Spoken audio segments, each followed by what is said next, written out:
The three loud, arrogant bikers had made the entire cafe nervous. Customers stared at their food, and the young waitress looked like she was about to cry. Everyone was terrified of them. Everyone except for the beautiful woman in the wheelchair sitting quietly in the corner. Her lack of fear was a challenge they couldn't ignore. They saw a broken woman, an easy target. They had no idea they were about to make the biggest mistake of their lives. Her name was Carla.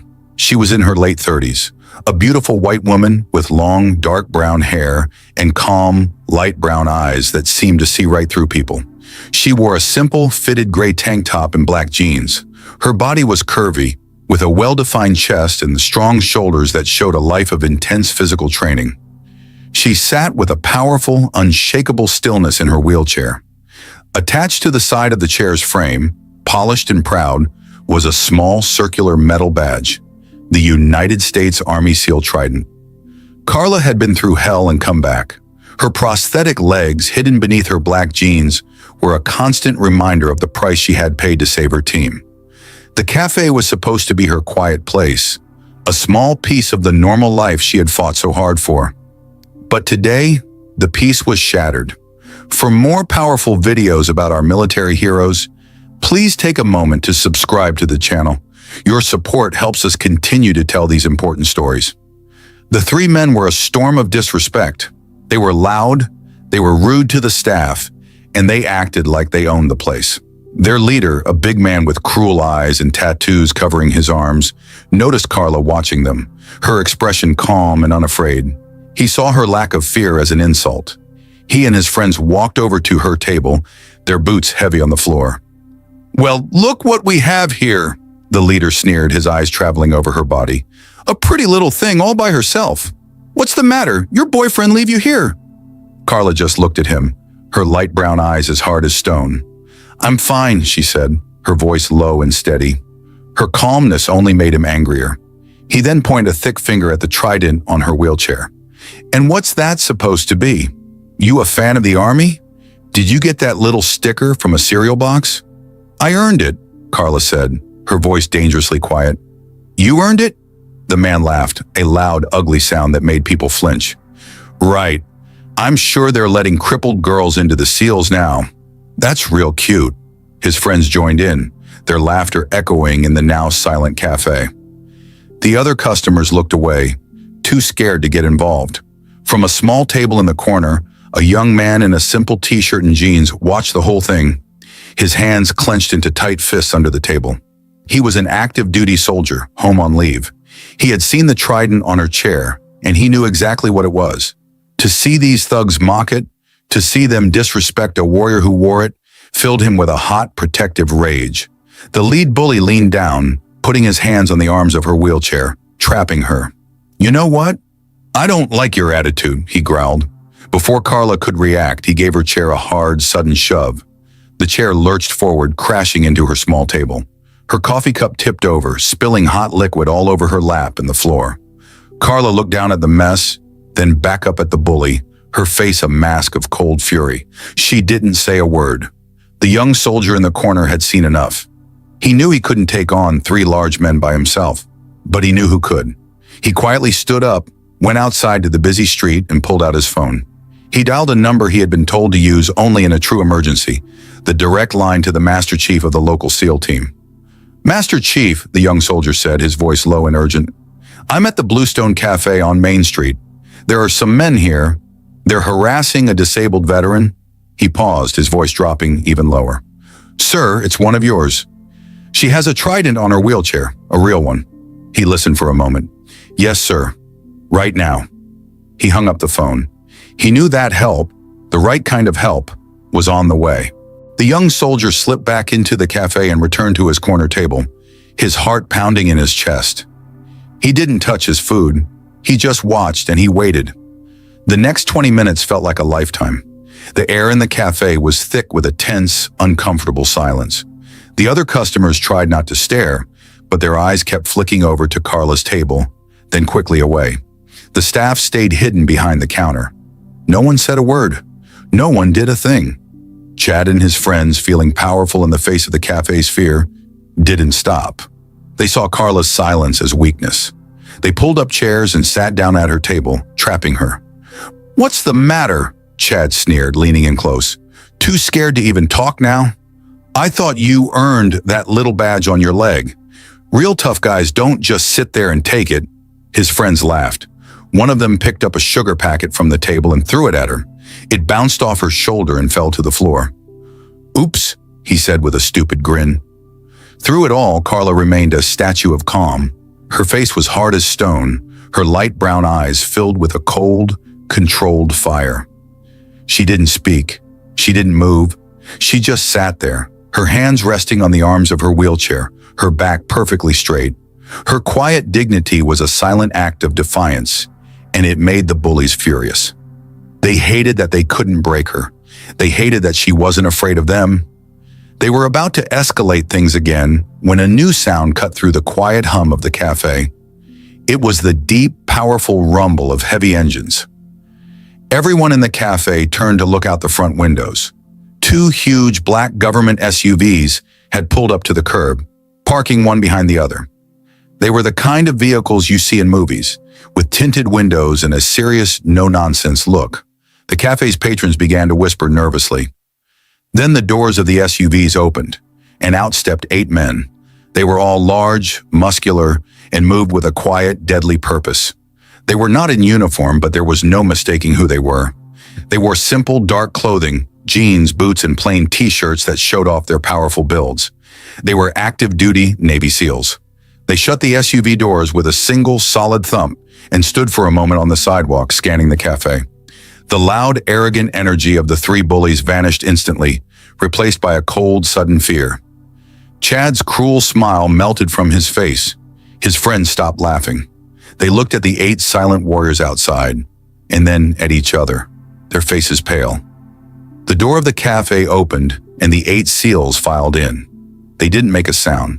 They moved in perfect formation, their eyes scanning the room, assessing every person, every threat. The entire cafe held its breath.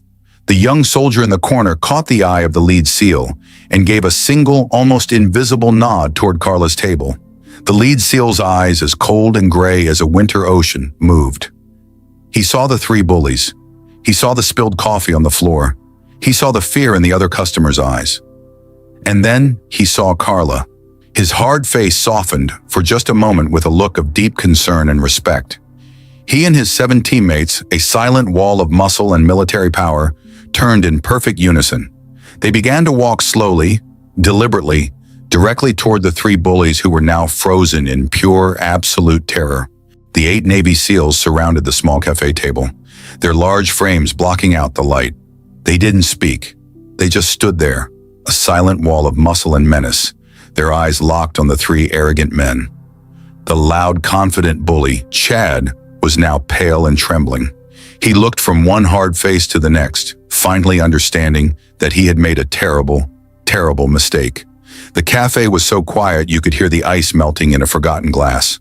The lead SEAL, a man with the rank of Master Chief on his collar, finally spoke. His voice was not loud, but it was low and dangerous, like the growl of a wolf. "I'm going to ask you one time," he said to Chad. "What were you doing to this woman?" Chad swallowed hard, his throat suddenly dry. Nothing, he stammered. "We were just talking. It was a misunderstanding." The Master Chief's eyes narrowed into slits. He pointed a single steady finger at the Navy SEAL trident on Carla's prosthetic leg. "A misunderstanding?" he whispered, his voice full of cold fury. "You see this? This is a trident. This is not a toy. This is not a sticker you get from a cereal box. This is a symbol that is earned with blood, with sweat, and with the courage to walk into the darkest places on earth so that boys like you can sleep safely in your beds at night." He then looked at Carla, and his entire expression changed. The hard anger in his face was replaced by a deep, powerful respect. He addressed her by a title, his voice now loud and clear for the entire cafe to hear. "This woman," he announced, "is retired Master Chief Carla Raven Rivas, and she is a legend." He then turned back to the 3 terrified college boys and told them a story. He told them about a high-stakes hostage rescue mission in a war-torn country 5 years ago.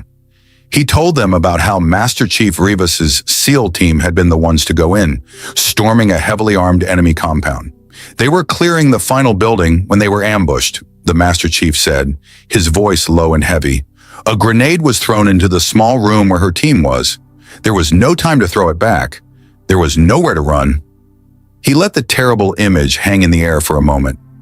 So she did what only the bravest of us would do. She screamed for her men to get back, and she jumped on the grenade. She used her own body to shield her team from the blast. One of the other SEALs, a man with a long scar on his face, stepped forward. His eyes were full of tears. He looked at the three college boys, his voice thick with emotion. I was in that room, he said. We all were. She saved our lives that day. Every single one of us has a family, has children because of what she did. That blast is what took her legs. She traded them for us. The story hit the silent cafe like a physical blow. The waitress behind the counter was openly crying. The young soldier who made the call looked on with pride. Chad and his friends were now completely broken, their faces a mask of pure, sick shame. The woman they had pushed, the woman they had mocked and called crippled, was a hero of a kind they couldn't even understand. The lead Master Chief leaned down until his face was inches from Chad's. You are going to stand up, he commanded, his voice a deadly whisper. You are going to apologize to Master Chief Rivas for the disrespect you have shown her and the trident she earned. And then, you and your friends are going to get out of our sight. Am I clear? If you believe that a hero's sacrifice should be honored, type "We honor the Raven." Chad, the arrogant college student, was trembling as he stood before Carla. The 8 Navy SEALs watched him, their eyes cold and hard. He finally found his voice, a pathetic mumble that was a world away from his earlier confident sneer. Ma'am, Master Chief, I am so sorry, he stammered, unable to look her in the eye. We didn't know. We were just being stupid. Carla looked at the broken young man and the 2 terrified friends hiding behind him. She could see the genuine fear and shame in their eyes. She gave a slow, deliberate nod. I accept your apology, she said, her voice calm and strong, cutting through the silence of the cafe. She then looked down at her prosthetic leg and the trident that rested upon it. You see this chair, this leg? You saw them as a weakness, something to make fun of. She raised her head and looked directly at Chad, her light brown eyes locking onto his. You need to understand, these are not signs of weakness. They are proof that my entire team came home alive. It's a price I would pay again, without a second thought. She looked around at the other patrons who were watching. Respect isn't about being afraid of someone, she said, her voice full of a quiet power. It's about understanding what they were willing to give up to protect you, even when you don't deserve it. Her words settled over the cafe, a powerful lesson in honor and sacrifice. The lead Master Chief then gave a sharp nod to Chad. You heard her, he said, his voice leaving no room for argument. Pay for your drinks, pay for hers, and then you and your friends will leave. You will not come back here, ever. This place is under our protection now. The 3 young men fumbled with their wallets, throwing cash onto the table, before practically running out of the cafe in disgrace. Once they were gone, the entire cafe seemed to let out a collective breath. The owner of the cafe rushed over, tears in her eyes, telling Carla that she would never have to pay for a meal there again. The other customers erupted in a loud, spontaneous round of applause, a wave of respect and gratitude washing over the woman they had silently watched being humiliated just minutes before. The young soldier who had made the phone call came over, stood at perfect attention, and gave Carla a sharp, respectful salute. The 8 SEALs pulled up chairs, creating a protective circle around their commander.